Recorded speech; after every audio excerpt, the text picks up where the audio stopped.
Is a sanctuary city a socialist community that invites illegal immigrants to come and take over? Come on.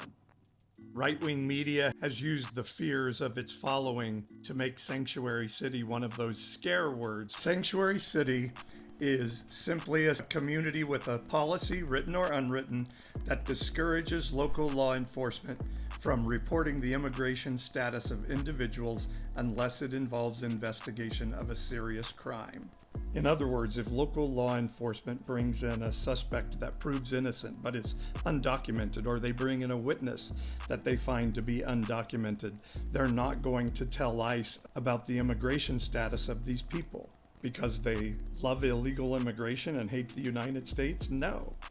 Because turning these people into ICE then makes undocumented folks go into the shadows and makes crimes in these areas harder to resolve. Because who's going to help the local police and sheriff if they're going to have their undocumented status turned over to the federal government?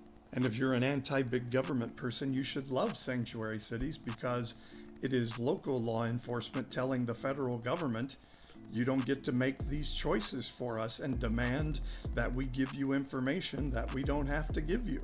It's important for us all to look at what our politicians, our media, and even our friends are telling us and really examine it and say, is that true? Is a sanctuary city really a bad thing?